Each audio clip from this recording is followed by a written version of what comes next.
ภาพมาพี่น้องเลยนี่กา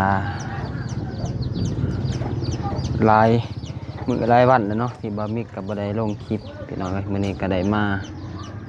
หาหนอกอัมพรกับเบาโกพันแต่ว่าพันมาส่วนเบามิกเนาะมาหาหนอกอัมพรกะถือเป็นโอกาสทางเบามิกเลยพี่น้องเลยกะได้มาก่อนอื่นมัดกะหันหน้าหันตามาทางผีก็เนาะพี่น้องเนาะพี่น้องก็คืบหน้าไปไล่เตอเพื่อนน้องอัมพรพันก็น้องเลยไปมีแต่ไปขึ้นไปหาทางน้องกันเลยพี่น้องเลยโอเคพี่น้องมากับเบาโกปะอู้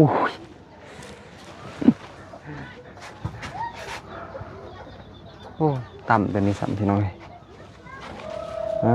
สบายดีเด้อไปดียโหลดบุตรเฮ็ดฮะโดนบ่ได้เป็นจะได้จักสัญญาณบ่ดีบ่จักเมื่อตัวนี้มันบ่ได้ใส่กับสัญญาณบ่ได้ใส่บ่เพิ่มแสงนี่พี่น้องเอ้ยเพิ่มแสงไงที่บ่มีแสง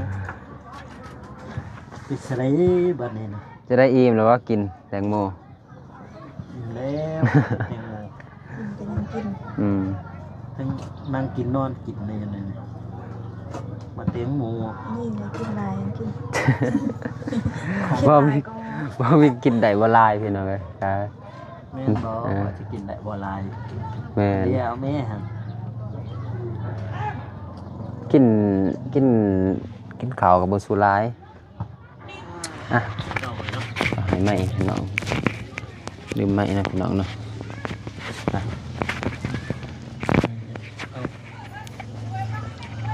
ก็อันนี้เลยไปจะหันไปได้อยู่ตัวโหลดก็ได้มันโหลดคลิปมักกินอยู่บ่แตงโมปกติมักกินอยู่บ่แตงโมกินตลอดเนาะกินตลอดครับมันมีมันมีเพราะช่วงอากาศร้อนๆเนาะหรือว่ากินนี่ขาดคลีพี่น้องนะแตงโมหรือว่าขาดบ่ได้แล้วล่ะมันเป็นน้ำดิบานมะพร้าวอะช่วงนี้บ่มะพร้าวน้ำใสอะนะแม่นที่ฤดูแล้งนั่นแหละคักเพราะว่ามันหวานยามแล้งบ่คือยามฝนระยะนี้แหละค่อยไปปีกายปีซื่นเนี่ยไปคือค่อยไปไปทั่วอันนั้นทั่วแขวงสีแขงภาคใต้ไปทั่วแล้วทั่วแล้วสีแขงภาคใต้นี่แต่ปากซี่เป็นนอนสารวัตรคืนนึงไปกินมะพร้าวน้ำใส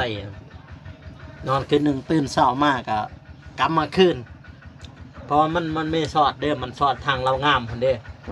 ทางนั้นทางเมืองคงสอดไปปุ๊บไปหาสารวัตรแต่สารวัตรกลับมาคืนทางท่าแตงฮะเนี่ยเป็นนอนเซกองคืนนึงจากเซกอง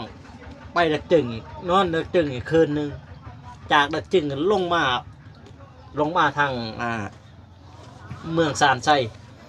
ไปลงทางนั้นทางบ้านเบาลิดนั่นแหละทางพีภาษาจักมือใส่เวลาอะไรเอาแล้วคืนนึงอยู่สารวัตร2อยู่เซกอง3อยู่ดักจึง4อยู่อัตตปือที่5ฮอดบ้านแยกได้ไปกับเบานายตะกี้4คืนเนาะแม่น4คืนหามือที่5ฮอดบ้านพี่น้องมือที่5ฮอดบ้านมาเพื่อนไปทัวร์จะได้มามื้อนี้มาตามหาบ้านใจบ่เราจะได้ท่านนี่แหละพี่น้องมาเยี่ยมมายามเนาะหลายมื้อที่บ่ได้เยี่ยมมายาม FC เพิ่นก็ว่าให้ไปเยี่ยมน้องอัมพรแฮ่เพิ่นตั้งแต่วันที่หยังเขาบ่ได้มาวันที่ตั้งแต่เบาโกกับเบามีข่าว2นั้นแล้วบ่จ้ะแต่ว่าเบาโกเนี่ย11แม่น10วันที่10นี่บ่10วันที่9ที่10นี่ประมาณนั้นที่9 10 11ก็บ่ได้ไป12บ่ได้ไป13 12บุญบ้านคอยแต่ว่าน้องอภรน่ะมาอยู่บุญบ้าน 13 ปี มา 13เนาะ13บุญบ้าน13บุญบ้านคอยเพิ่นมาอยู่เพิ่นมากับน้องบ้องนั่นแหละก็ว่ามีแต่สำนัก มาเฮือนแล้วก็หมู่ครูอยู่หั่น ก็บ่มิกก็สิมาบอกน้องเพิ่นเลย อืม ก็เข้ามาทั้งสองบ่มิกก็ แม่นนะ วางบ่มืออื่นน้องอภร ยังบ่รู้ บ่ฮู้บ่ ตามเลย ถ้าว่างก็ไปลินเด้อ โดย โดยไปลินอยู่เฮือนบ่มิกเนาะพี่น้องเนาะ ไปลิ้น กับว่าสิน้องบ้องแล้วว่าทีมงานนั่นแหละบ่มิกก็สิได้บอกหมดพี่น้องเอ้ยก็ค่าวิอยากคือหนึงเลยบ่ได้โทรหาทีมงานนี่ว่าสิโทรหาพี่น้องเอ้ย ต่อหาทีมงาน สิโทรหา ประตูนบ่ เพียงทีมงานเบาตูนเบาพลและเบาเจ็บแล้วว่าทุกทีมงานนี่แหละ อืม ถ้า บุญบ้าน ทีมงานว่างก็มาได้เนาะบ่ว่างก็บ่สะดวกหรือว่าค่าติดธุระก็บ่ว่ากันพี่น้องเอ้ยแล้วแต่ทีมงานเพิ่นสะดวก เพราะว่าบุญบ้านปีหนึงมีเท่อเดียว มีเทื่อเดียวพี่น้องแต่ว่า ทีละเทื่อ ก็ว่าทางบะมิกเองก็ถือศาสนาพุทธอยู่พี่น้องแต่ว่าอยู่นำบ้านเขาหั่นนะก็ต้องเฮ็ดนำเขาพี่น้องเพราะว่าทางนั้นเขาถือศาสนาพี อืม อืมศาสนาพีแต่ว่าบะมิกไปอยู่บ้านเขา ง่ายๆก็คือถึงพุทธถึงผี ถึ นั่ ง นแหละ พุทธ ไป ถึงพีเลยบะมิกได้ซองอย่างเลย อย่างคือกันนะมันคือ ถือว่าถือซองอย่างเลยพี่ ไป น้อง น้ำกันเลยอยู่ฮะ เสือทางพี50ทางพุทธ50บะมิกเองก็เรียน พออยู่ในบ้านเขาเด้ เพราะว่าอยู่กับบ้านเขาพี่น้องถ้าเฮาบ่เฮ็ดนำเขาก็เฮาสิแตกแยกหั่นนะ แม่น แต่ว่าบ่สามัคคี แล้วว่าเฮือนเขากินบึมเฮือนนี่มิดนอนเกาะเธอ ก็จัดทุกปีหั่นแหละอืม ทุกปี นะ ปีงานนี้ มีปีเดียวเท่านั้น มื้อนี้ก็กะเกียมซื่อๆมื้อนี้ อันนี้ก็เกียม กะเกียมเฮ็ดข้าวปุ่นสร้างนี่แหละเฮ็ดเนื้อข้าวปุ่นเฮ็ดที่ก็มีข้าวต้มขนมนั่นแหละไป มื้ออื่นนั่นมันฮอดบ่ มื้ออื่นแม่นมื้อกินเลยมื้อ ฮอดกิน เลย มื้อนั่นมื้อกิน เลยเพราะว่ามันเรื่องบุญนี่มันสิอิงตามบางบ้านเนาะบางบ้านก็สิได้กินมื้อเดียวเลยพร้อมกับงานหั้นนะแต่ว่าทางบ้านบ่มีสิต่างพี่น้องเอ้ย มื้อนี้เป็นมื้องานแต่ว่าบ่ได้กินอีสัง มื้ออื่นมันน่ะกิน มื้ออื่นมันว่ากินหลังจากงานแล้วแต่ว่าทางท้องถิ่นเนาะแต่ว่าทางท้องถิ่นทางบ้านบ่มีว่างานนั่นนะบุญบาท มันนี่งั้น อืม งั้นก็คือมีวงมีหยังแหละ มีวง เสพอยู่ใน มีวง อยู่ในบ้าน เส เครื่อง พ งั้น ใน อยู่ใน บ้าน บ้าน นะว่าอบอุ่นก่อนหลังจากอบอุ่นแล้วจัง มื้ออื่นนี่มันเฮือนไผเฮือนมันมื้ออื่นนี่ อื่นนี่เฮือนไป บ่ เฮือน เว มัน ลาผู้กินก็กินบ่ ฮะ บางคน มื้อนี้ แล้ว บ่ แต่ นี่ มื้อนี้เนี่ยแล้วแต่ แล้วแต่พี่น้อง แล้วแต่ แล้วแต่ก็กินก็บ่ได้กินอีสร้างดอกมีแต่เฮ็ดเนื้อข้าวปุ้นแล้วก็กินแต่ข้าวปุ้นนั่นแหละอืมเพราะว่า คุณเขาปาดไปเนาะ ถ้าว่า สิกินอาหารกับสิบ่ได้มีมื้อนี้น่าจะเป็นมื้ออื่นเนาะ มื้ออื่นบ้านเขามื้ออื่น ถ้ากินมื้ออื่นถ้าไปมื้ออื่น ถ้าไปมื้ออื่นเนาะเลย ไปมื้อนี้ก็ได้ไปกินข้าวปุ้น วังเช้ากับเบาซ้ายถ่ายคลิปแต่ว่าบ่มีก็บ่ได้ถ่ายเพราะว่า ไปร่วม ซอยเวียก ไปร่วมตะมิดไปร่วมบ่มีไปร่วมก่อน ไปร่วมมือสิบอกเวียกอีกสักหลังจากบอกเวียกแล้วก็กลับมาแล้วก็ไปเฮ็ดเวียกซอยเขาอีกพี่น้องก็เลยบ่ได้ถ่ายคลิปมีแต่ให้เบาสายถ่ายเบาสายสิเฮ็ดกินเพราะว่ากาเกียมอยู่เฮือนนั่นแหละบ่มีก็สิเข้าไปซอยอยู่บ้านนั่นน่ะนะได้แบ่งเวียกกันเนาะ คนหนึงเฮ็ดอันนั้นอยู่เฮือนคนหนึงไป แม่น ไปร่วม อืม ไปรวมอยู่ในบ้าน อืม แต่ว่าทั้งในบ้านเขาบ่ทันได้เคยเข้าอยู่ในมีกวนเนาะเขา มี แม่น กวนแบบนี้แหละ แบบนี้แหละ แต่ว่ามันบ่ใหญ่ซำนี้กวนหั่นนะ อยู่ในบ้าน แม่น เนาะ ไม่ค่อยยังบุหูทางในบ้านเพื่อนว่าใกล้ๆฮั่นบะหมี่เปล่า เลยวิทย์เทือนน้องน้อยน้องไม้ผ่าบุญสายเข้าไปนั่นเอง เนาะ ฮะ ฝากเบื่อ คือคันเขาลงเซกล้องนี่สิแม่นผากเบิ่งซ้าย เดิน เบิ่งในบ้านเข้าไปในบ้าน บ่ใหญ่ติเนาะก่อน บ่ใหญ่บ้านเพราะว่าเขาเฮ็ดเทือนยับเขาเด้นี่ ขอบคุณ ยับเขาไว้ในเดินเด้คือตะกี้ก็ใหญ่แล้วตะกี้ก็เดี๋ยวนี้แบบเพื่อนเขาเริ่มยับเขาอะนะมันก็เดินก็บ่ใหญ่ปานใดพี่น้อง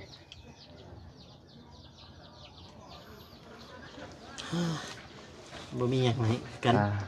ก็ จะชวนน้องแล้วให้ได้ ก็ ไป บ่มีสังก็จะมาส่วนน้องนั่นแหละ โดย ทันว่างก็ไปแล้วว่ากับทีมงานหรือว่าน้องบ้องอีสังนั่นแหละบ่มิกก็สิได้บอกหมดเนาะ บอกเบิดทีมงาน บอกหมดทีมงาน เจ็บ บ่าวตูนบ่าวเจ็บบ่าวพ้นแล้วก็บ่าวผู้วงเพิ่นก็ช่วงนี้บ่เห็นบ่าวผู้วง บ่เห็นเราลงคลิปเนาะตรงนี้เนาะ สวัสดีเอาบ่มีกระทองบ่าวผู้วงบ่มีเขาได้ลง บ่มี ข ก อ ระ ให้ หา เป็นทิศผลช่วงนั้น 5 มื้อแล้วพี่น้องเอ้ยบ่ได้ลงคลิปนี่ หามือกับมันนี่บ่ แม่นเพราะว่าวันนี้ก็ว่าสิถ่ายคลิปก็แล้วบ่ได้ถ่ายเพราะว่าคุ้มเบียก เมื่อวานเนี่ยบ่ แม่นแล้วบ่ได้ถ่ายสามของก็มันกระทันหันเด้ อืม ถึงคนไปซอยพี่อ้ายไปซอยอะ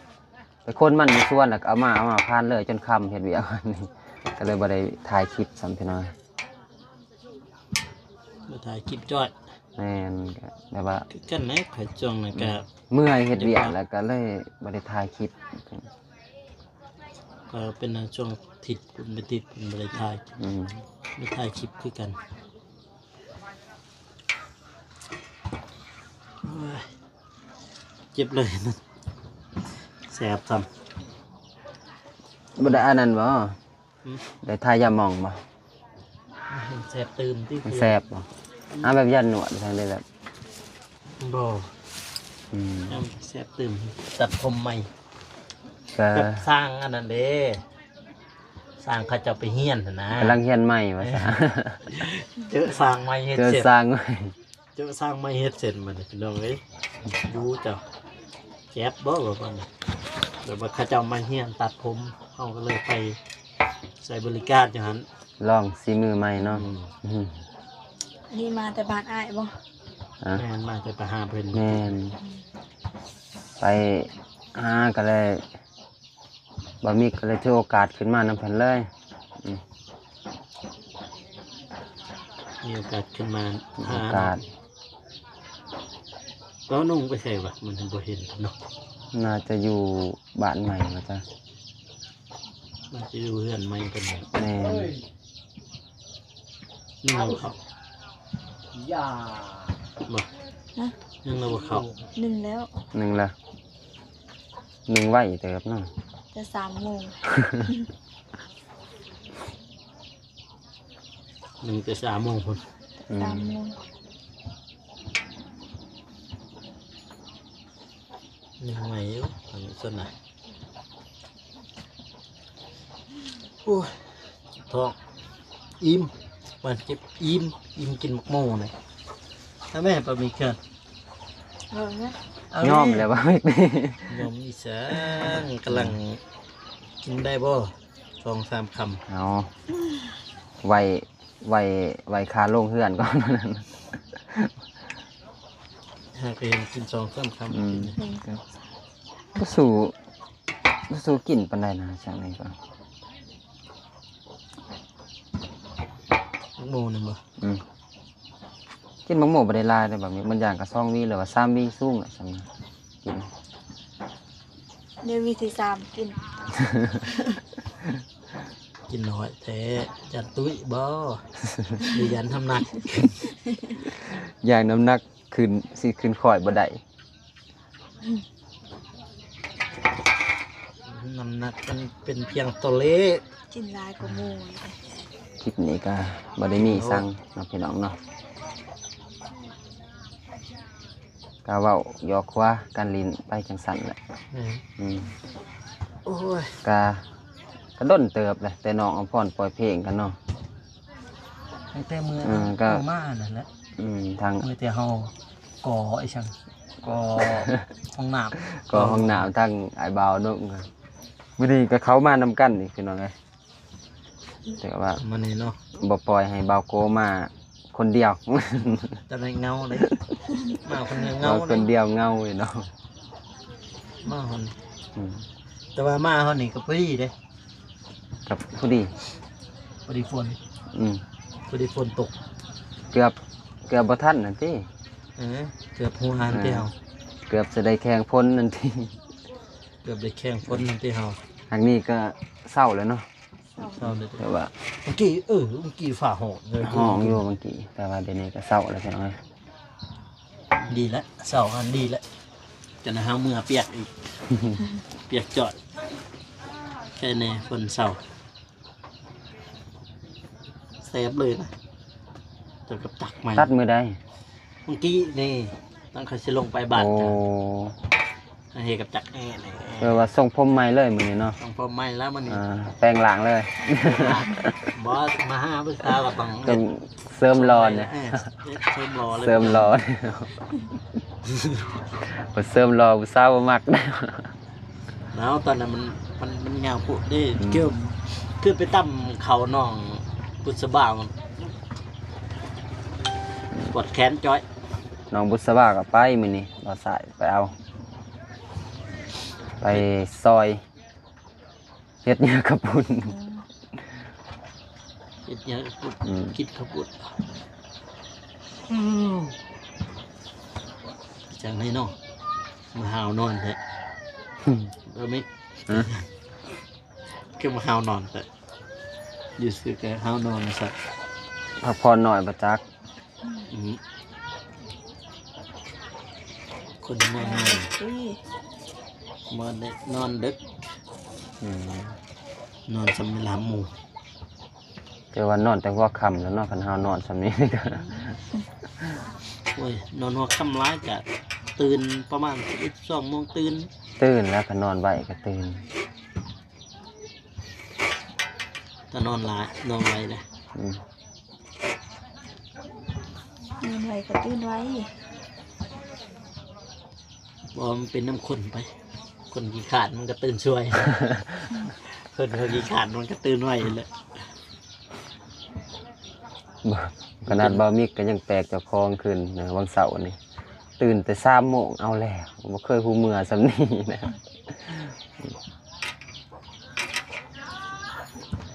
โอ้ยตัดคลิปกินมาโม อื่นนี่ตื่นแต่2 โมงอีก เจ้า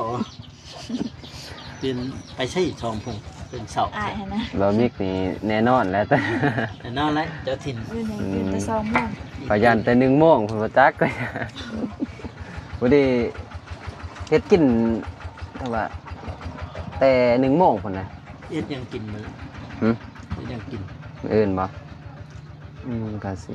ประเภทซีนี่ล่ะ ก้อยลาบ แม่นเฮ็ดก้อยลาบไปจังซั่นล่ะ ได้สิน งัวอืม ซีดงัว แม่น เขาพูดนำเขา เขาพิเศษตัวนี้ พิเศษ เออ ซื้อเอง แบบว่า แต่ละประมาณว่า10ผูดหรือว่า5ผูดนี่นะ แล้วก็ออกนำกันซื้องัวเป็นโตมาหั้นนะแต่ว่า5-6ครอบครัวซื้องัวเป็นโตมาในนั้นแล้วก็มาปั่นกัน อืม อืมแต่ว่าอยู่ในกวนก็ต่างหากอีกตัวนั้นนะ เห็นบ่ แม่น ลองไปปลูกเบิ่งใน อืม ไปกะเบิ่งเพื่อมันเกิด บางทีมันหมักอากาศเฮาก็มีได้บักโมนะอากาศนี่ก็มี เห็น ถ้าดินทรายน่าจะเป็นดีแตงโม นั่นบ่ แม่นเพราะว่าเห็นส่วนหลายมีแต่ อันนี้นะ ดินทราย รุ่นทางเฮานี่ก็ได้อยู่ ได้ก็สิบปันใดเนาะแต่ว่าก็ได้อยู่ก็เคย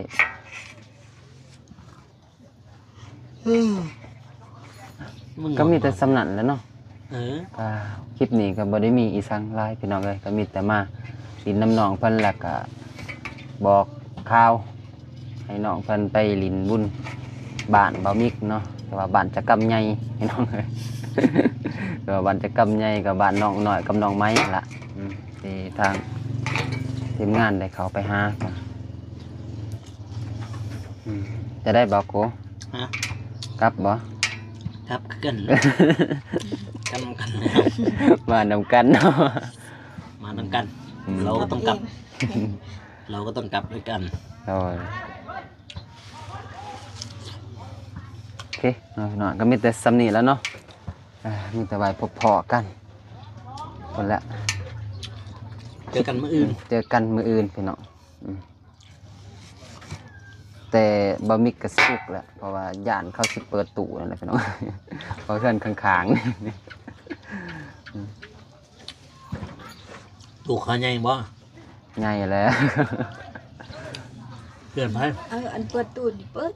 คือผมน้องกับสมบูรณ์ไปบ้านไอโกก็ถ่ายคลิปด้วยกันแต่ว่าเขาเปิดเพลงเลย ให้ถ่าย แต่มาฮอดนะก็จะเปิดเพลงแล้วบ่ได้ถ่าย ให้ถ่ายคลิป น้องว่างวะ แม่น โอ้ มันถ่ายใช่ไหม เราถ่าย โอ้ แม่เถอะ เราถ่ายแต่ว่าน่าจะแม่นบ่ได้ลง น่าจะ เสียงเพลง เสียงเพลงมันลาย ถ่าย น่าจะ เอาตอนนั้นเขาอยู่แล้วบ่ บ่ ถ้าใส่ใหม่ได้บ่เนาะ บ่ได้ยิน แต่ว่ามื้อนั้นบ่าวตูนมาเห็นมาเหมือน บ่ได้มา แต่อันน้องอำพรแล้วก็น้องบองบอมิกมา เท่านั้นเห็นมากับหมูกูอยู่นะฮะ ชีวิตเราว่าสิมาแต่ว่าเราคาเวียก มาตูน หาร มา ถถมดินนะ ก็เห็นอยู่ อืม รถเขาไปตมดินอันนั้นก็เลยบ่ได้เข้าไปนะ อ๋อ บ่มีก็แต่ถ่ายคลิปแล้วก็หลังจากมาแต่ถ่าย เพราะ คลิป มื้อนั้นก็จะสลมุนนะ ขึ้นไปขึ้นลงขึ้นไปขึ้นลงแต่มิดแกนั่งอยู่เทิงเนาะบัดนี้ อันนั้นหมู่แนมหมู่น้องเขาอยู่ลุมเด้ เนาะ บัดนี้เขาก็เมื่อบัดนี้ก็นั่งอยู่ลุมมันต่อมองลุมเอาได้เอาตังค์หน่อยหนึงนี่อยู่เทิงหันจังแหละเราให้บ่เฮ็ดเราให้ กินเราให้ เราภาษาทางดักจึงนั่นแหละก็เฮ็ดข้อยก็บ่ฮู้ว่าแม่เขามี แต่ว่าทางลาวเขาสิเอิ้นแบบเพราะว่าเป็นคุอะเด้เคยคุปกติใส่ให้เนาะเฮ็ดเนาะ ปกติใส่ให้ แต่ว่าปกติแม่ก็เฮ็ดใส่คุ แต่ว่ามันบ่มีให้เลยเด้ บ่มีให้ใส่คุใส่กระตุกแบบนึงก็ได้กันตุกน้ำ ได้แต่ว่าตะกี้ของมันมีให้หั่นนะ มันมี เดี๋ยวนี้มันหายากเราจังได้ละ มันแพงนะให้ แพง แถวดักจึงกันโอ้ให้นั่นแพงนะให้โบราณแบบก็แต้ม ให้โบราณมีหลายเด้ ให้ลายมังกรลายหยังปู้คักๆคือแถวดักจึงมันแพงบางคนเขาเจ้าซื้อเป็นแสนมันได้เป็นพัน5,000บางทีก็กว่านั้นเขาซื้ออยู่แถวดักจึงให้แบบนั้นแพงแต่ว่าเฮาบ่มีเฮาก็ใส่คุเอา คุใส่คุกับมีอยู่ให้หนึงอยู่ในเฮือนเนาะเห็นแม่เราปะไว้เฮือนหนึงแต่ ที่ บ่ นี่ ได้ เขาเจ้าเซตเราให้มันแต่ยามบุญ แม่นบ่อยู่บ้านเจ้าก็มีบ่ เขาก็เฮ็ดอยู่ เป็นคือกัน ตามประเพณีเนาะ แม่นเขาเฮ็ดตาม ปีละครั้งพี่น้อง แม่น โอ้ยขึ้นดักจึงนี่บ่อึดดอกอย่าว่าคู่มือเลยนะ เขาเฮ็ดแต่ยามบุญ อยู่ดักจึงหันอยู่แถวเชียงรวงหันปั๊มให้แล้วก็ตั้งมาแล้วทางนั้น ทางนั้นแต่เราให้ที่บอก ทางนั้นแต่ละให้เพราะเขาปลูก เขาก็เนียนตำกับเขากับให้เขาเด้ ผสมกันเนาะ บ่เขาปลูกอยู่ในให้ค่ะน่าอยู่ในเขาครับ ปลูกอยู่หั่นเลย ปลูกติดกันกับเขาหัน เขาให้ครับเขาปลูกอยู่หันอันนั้นหูดเขาแล้วก็ไปเด็ดตอนนั้นนี่เขาก็เนียนครับคือทางบ้านเขาหันปั๊มให้แล้วระยะนี้แหละเขาปั๊มให้นี่ปั๊มไม้หั่นน่ะ โดด ทางให้ทางสวนระยะนี้เลย เดือน3เดือน4มันละจูดทาง แต่ว่าทางบ้านก็เห็นเขาจูดเมื่อวานมาซื่นนี่มือก็ไปใส่ปุ๋ยเห็นไฟไหม้เบิดส่วนกาแฟก็บ่เหลือหรอกแถวนั้นทางบ้านนะฮะกาแฟก็ไหม้เบิดเข้าทางให้เด้ทางให้เพื่อเช็ดส่วนกาแฟนั่นแหละทางบ้านพูดนั่นนี่ ทางบ้านควันพูดนั่นนะแปดมัดบัดเบิ่งทางบ้านพระเจ้านี่เป็นสวน เขาเฮ็ดให้ กาแฟทางบ้านค่อยเฮ็ดให้บ่สุดได้ดอกปากซองก็บ่สุดเฮ็ดมันเย็นนี่เขาอีกอย่างเขาก็บ่สุดนิยมเฮ็ดให้ดอกส่วนหลายก็ ทางนี้ตอนเขาทางมันไม่เห็นเขาเฮ็ดให้ แม่นบ่ เขาเฮ็ดให้แล้วอันจะปลูกกาแฟ เดี๋ยวนี้กาแฟหมดแล้วเนาะ เขาจะปลูกกาแฟเบิดเลย ทางนั้นคือกันนั่นบ่มีดอกให้ทางนั้นทางบ้าน หมดแล้วให้พี่น้อง แต่ทางมาจุดจิบจุดปึ๊บแล้วก็เกี่ยมปลูกกาแฟอย่างเดียวเท่านั้นเพราะว่ากาแฟมันราคาดีเลยจากหมู โอเคเนาะก็มีแต่ไว้พอๆกันมื้ออื่นพี่น้องแล้วน้องอภรก็มื้ออื่น เงิน พอกันใหม่ โดย โดย ทำไม พี่น้องจบคลิปก่อนพี่น้องเลยโอเคพี่น้องบามีกัสได้จบคลิปก่อนเนาะพี่น้องเนาะบามีแต่ไว้พอๆกันคลิปหน้าหรือคลิปต่อๆไปเนาะพี่น้องเนาะก่อนอื่นหมดกับทักทายแต่ว่า ขอให้ FC ทุกๆท่านจงมีสุขภาพแข็งแรงเฮงปังๆเนาะ